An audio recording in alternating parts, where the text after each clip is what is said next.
Welcome to the third of our roundup programmes of the Women's World Cup on the road in 2012.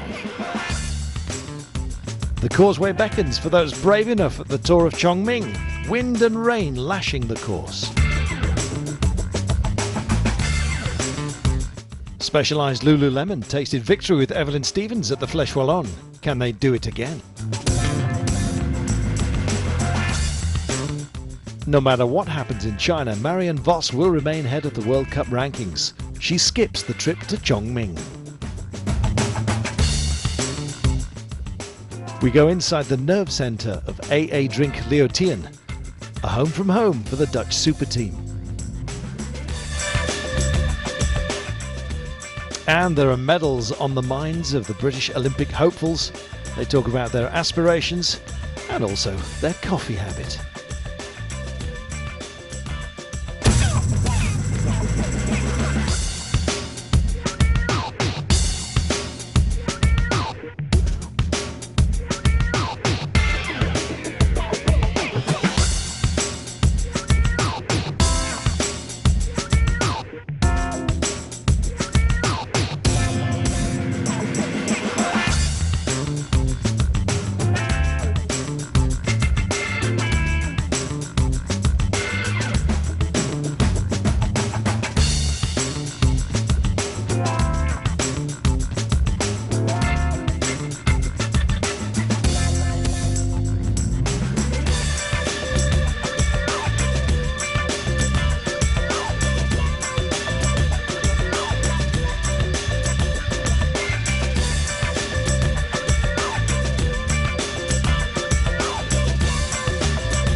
Welcome to the Tour of Chongming Island, the fifth round of the UCI World Cup. Yes, the parcours for the 2012 edition, varying slightly to that which has been before. The peloton heading out from Pudong to the finish on Chongming Island itself via the Changyang Tunnel and Bridge. As you can see, an awful lot of quality teams have made the trip here. And the welcome, as always, a warm one from the dignitaries and indeed those who are holding starting pistols.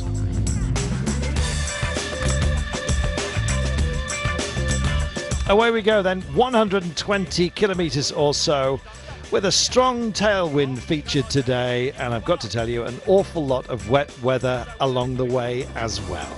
Yes, the Changyang Tunnel and Bridge, a rather complex affair.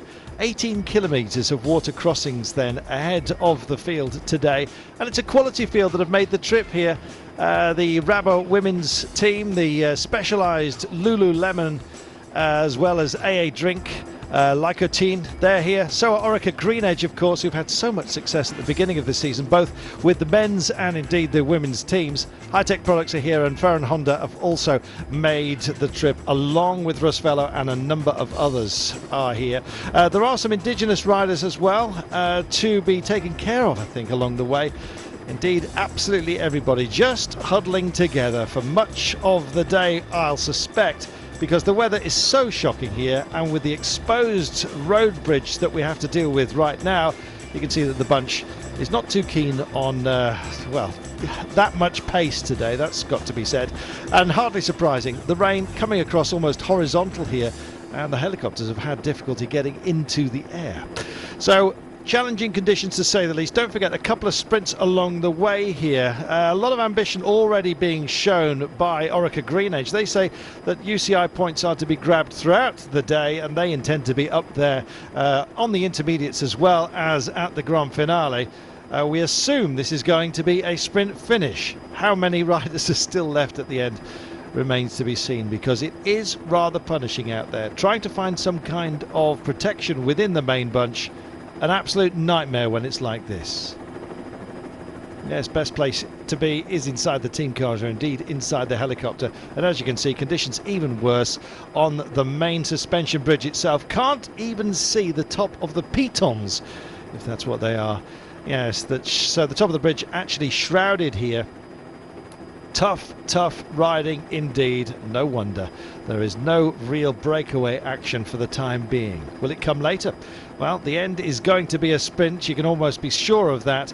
We will have some protection when we get into the trees after we've finished with this causeway, but that is an awful long way to come. And 18 kilometres of open road.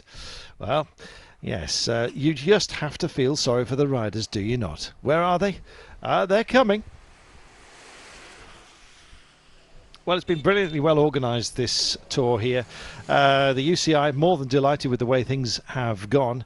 Impeccable infrastructure, as you can see. And in fact, this amazing edifice thrown up in just 18 months, it just makes you wonder how these things get built so quickly in China, whereas the rest of the world kind of struggles. If you want struggle, then yeah, buy yourself a bicycle and indeed take part in a racing event when the weather is just like this. There they are, just coming back into view, and yes, trying to find some kind of cover next to the Armco traffic protector at the side of the road here. Been a strange one today. They have been through plenty of tunnels, would you believe, which are warm and still as far as air conditions are concerned. And then all of a sudden you come back out and you really are into the hard stuff yet again, being buffeted by strong crosswinds along the way. Well, Rabobank, Green Edge, they've had some ambition today. So have Cipollini, and yes, I think it's been a bit of a struggle for some of the teams just to wind in any of the escape ideas that they may well have had. So we've had flurries of action, you might say, but it's kind of calming itself down, although the pace just starting to rise as we come off the large bridge section and head into town. Now, we will get a bit of protection when we get into the woodland area, and that really can give a false sense of security, I think, to some. You may well see that teams kind of come together yet again. It's stretching out just for now, though, long and thin. But as you can see, big response from those further back. They're all kind of thinking, I think. They're minded for the end game today, so maybe it's all about the final sprint. Although UCI points up for grabs along the way on two intermediate sections. Just flying by some of the agricultural areas, very low lying, as you can see. So it is rather wet and verdant. And as you always know, when it's green, it means there's plenty of rain about. And unfortunately, we've got most of it today. It's a real battle of attrition, I think you might say, as far as the peloton is concerned. This will be a day that most of them will be pleased to get out of the way with. Some big names haven't made the trip. It is a long old way, and it's a long season, this. And of course, with the Olympic Games as well, sitting plumb in the middle of the year, then maybe you just have to keep something in reserve. As far as these women are concerned, though, they're laying it all on the road for the time being here. Chongming Island then has welcomed us with its greenery, and the sprinters teams will be doing their stuff towards the end here, you can be sure. Massive, wide open 4-lane highways. They've built for the future in this part of the world, and despite the fact that it's been inordinately well marshalled, as you can see, not a great deal of traffic on the open road on the other side of this highway here. So yes, very much to the fore, and as you can see as we talk about that, they're starting to string out here. Some attempts at making a breakaway. They're going to have to respond, because as soon as you get into some of the downtown area here, the road does start to swing around a bit, and that's where you can just lose yourself round a corner, and escapes are possible. But all of a sudden, that big piece of elastic is just coming back together again, isn't it? As the other teams respond and drag it all together as we come into town here.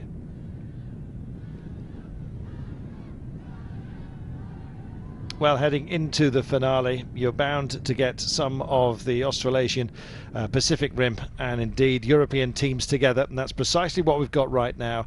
Tactics will come to the fore, and the Europeans and the Australians possibly foremost amongst those. So I think in terms of results, we probably know whereabouts they're going to come from. It's just which names will be on the head of the podium by the time we get to the end here, and it's coming soon. Various attacks then over the bridge have come to naught. High-Tech Mistral home and Orica Green Edge, the AIS squad, tried to create a little bit of distance between themselves and the chasers, but it's all back together here.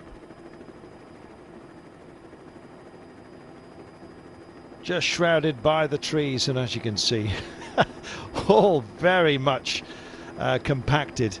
And well, at the end it does get a little bit technical. With around about 700 meters to go, there is a few switchbacks that you're going to have to be careful of, a few 90-degree corners, and well, they won't be able to be this wide at that point. And as you can see, the speed has been absolutely knocked back because all attempts at breakaway have failed, and now they are bunched up and just kind of cruising home at the moment. When we get to around about 5 or 6 kilometers to go, typically with women's racing, then the pace will be just cranked up a little bit. They'll start to just get their spinning legs on, if you like.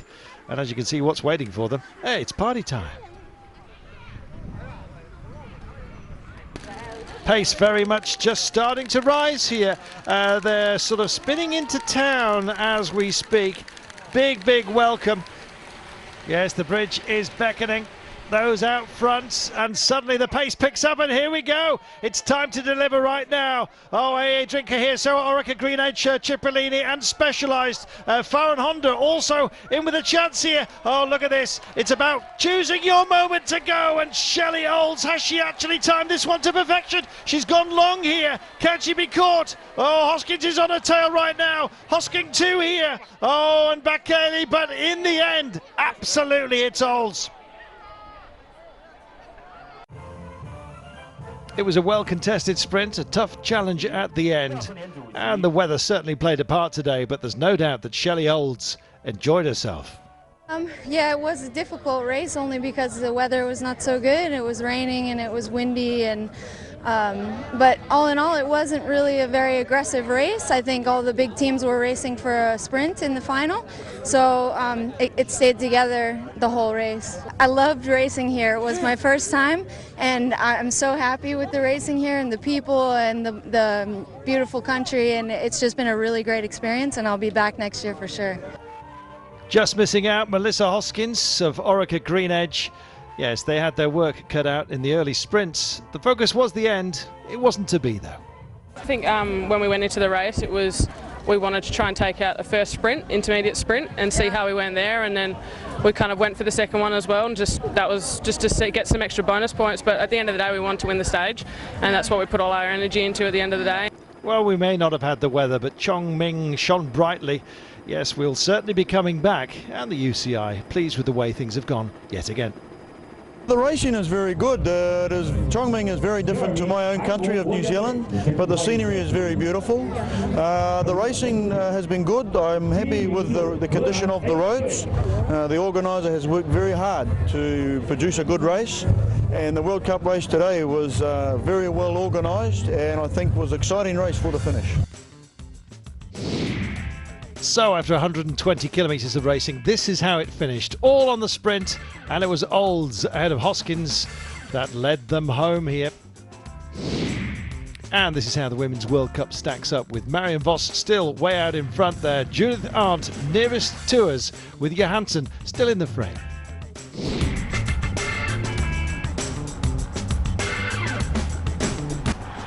The sport of women's cycling has come on a great deal over the last 5 years. Teams have become better organised, better run, and tactically the racing has improved as the sport has become more professional. There is, however, still a great deal of ground to be made up on the men in respect of wages, the funding of the teams. But here in the Netherlands, well, there's been a long-standing commitment to the women's scene, and with a number of top flight squads based in the country, the nation is leading the way forward as far as the ladies are concerned. We've been lucky enough to get access to the AA Drink Leontien.nl squad during one of their more relaxed moments, and rather exclusively to their trio of British stars, Emma Pooley, Lucy Martin and Sharon Laws, as they settle into their new team this season and look forward to the Olympics this summer. Pooley, Laws and Martin were left without a team at the end of 2011 when the Garmin Cervelo squad folded. But some delicate and protracted negotiations saw all three riders, along with their British road race champion colleague Lizzie Armistead, joining the Dutch team for the Olympic season. Well, we asked young sprinter Lucy Martin exactly how she was fitting in at such a crucial time in the Olympic cycle. Yeah, it's been a big change, but I'm really happy with the team so far. it's nice group of girls. A lot of Dutch riders, and which is different to what was in the team last year, but it's really good so far. How important is it each time you guys have moved teams to have kept that little group of Brits together?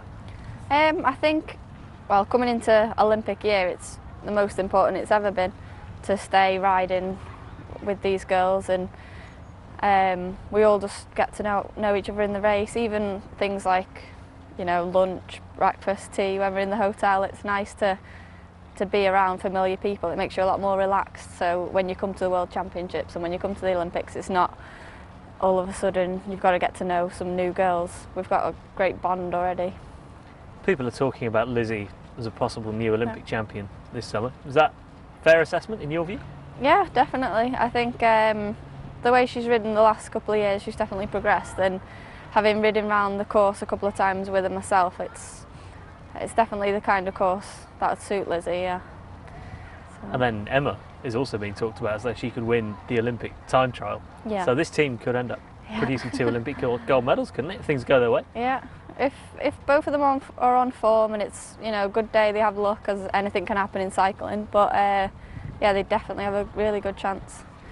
And what about the battle for you to be in that Olympic team? How hard is that? How many people are going for those spots in that team? Well, at the moment, there's 6 girls on the long list, and if we qualify enough places, which we should, it'd be 4 places. So yeah, it's close between us other girls. So it's just about, you know, keep training well, racing well, and at the end of the day, it comes down to the course as well, who can do which job in the race to help support the lead rider. Is it an advantage to you to be in a team here with the potential Olympic road race champion and the potential Olympic time trial champion week in, week out? Yeah, I think so. Like, for me, I've learned so much riding with Lizzie, and it is almost like, you know, I can tell almost how she's feeling in a race. She tells me what she needs in the sprint finishes, so it's a good bond, like the last couple of years racing together. Yeah. People will watch this and say, well, all right, so Lizzie's a candidate and Emma's a candidate, but what about you? Why does road cycling work in a way that you can't go and win one of those Olympic medals this summer if you're in? Well, there's always a possibility, and if I'm sure before the race, you know, if there's an opportunity that opens itself and forbid something happens to the other girls, I'll have to take my own opportunities. But I guess other people just look at it as what they've done in the past. They are the riders at the minute that you'd expect to get the results. But yeah, it's cycling, anything can happen. Between now and then, who knows what could happen, and even in the race, you just can't predict it. That's what I love about cycling. There's so many opportunities for everyone, really. So how do you see your job on that Olympic team if you get selected? I think, having seen the course, it's a tough course, but it looks like it could come into a bunch sprint at the end, so maybe just still a small group, 20, 30 riders. So if that did happen, and depending who's the lead rider, it'd be probably for me a case of leading somebody out. So coming into them all, keeping them in position, making sure they're protected from the wind, and then ultimately dropping them off 200, 250 metres to go for them to fly past on the inside and take the win. And you say it depends who gets selected, but a bunch sprint is Lizzie Armitstead's territory, isn't it? I think at the moment, yeah, with the past record for probably last year, it would be, but like I say, anything, who knows what will happen on the day. With both Emma Pooley and Lizzie Armitstead having the potential to win the Olympic road race, there's a lot of responsibility on the shoulders not only of Lucy Martin, but also on the ever-capable shoulders of Sharon Laws. Something she seems to be taking in her stride, despite having to settle into yet another team in her career. It's been really good. I actually only arrived 2 weeks ago now, so I wasn't able to come back for the training camp. I was in South Africa, and it was really nice to get here and meet everybody and also see the setup. I've been really impressed with the professionalism of the team, the enthusiasm of the staff, and the setup with the truck and everything. It's really exciting. It must have been becoming a bit boring, or it must still be a little bit boring for the British women to sort of start every new year and be like, new team then, what are we doing this time around? It must get repetitive. I think it is frustrating, but I think it is the nature of women's cycling. I don't think there's actually that many teams where people remain the same for years and years and years. I guess change is always good as well, and you can build on the positive new things and hopefully get rid of the negative old things. How important was it, do you think, I mean, for your cycling and more broadly for the British team cycling, to keep you all together in that group?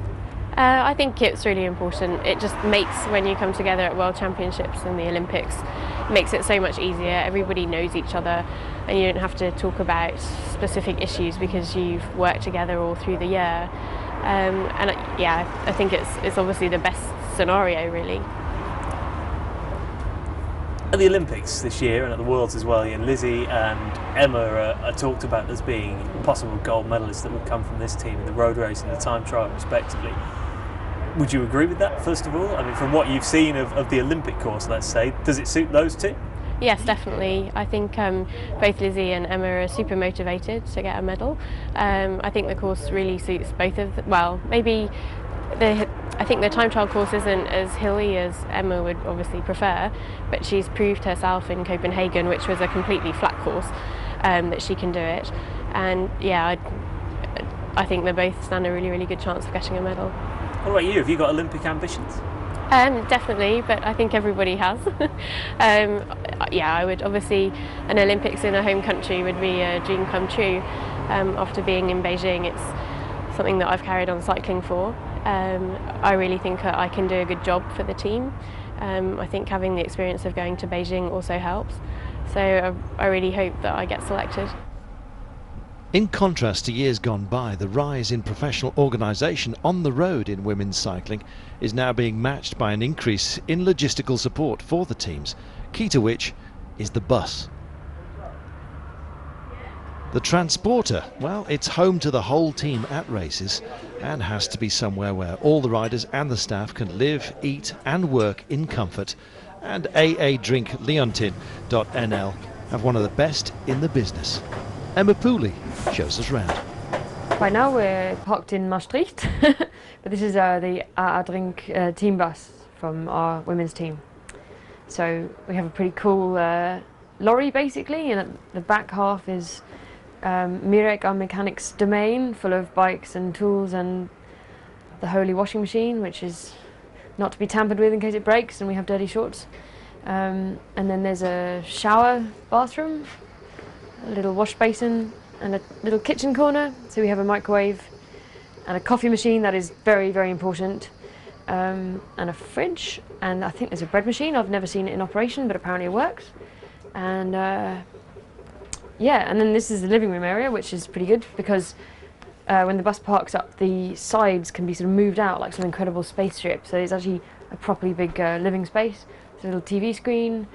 Mirek, the mechanic, this is also his bedroom in the evening, obviously, and it's pretty good. I don't think there's any other women's teams that have this kind of setup, and it makes such a difference because you've got somewhere private to get changed for races, you've got a toilet to use, and you've got a bit of space to get away from all the hassle at races, which is really valuable.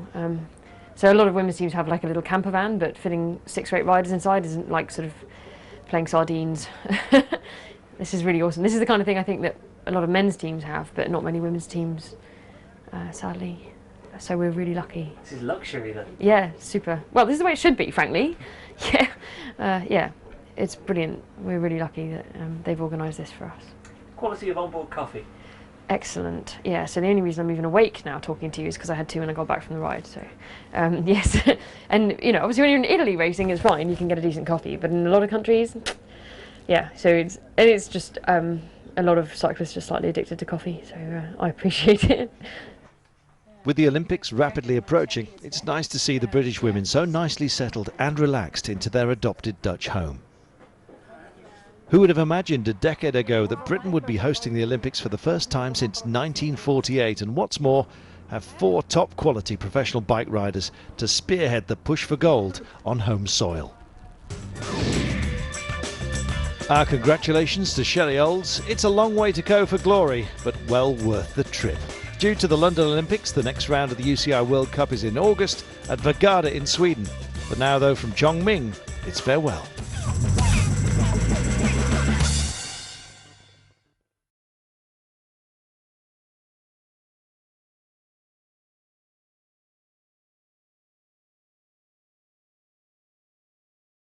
Are you ready? UCItravel.com. UCItravel.com, your ultimate cycling travel partner.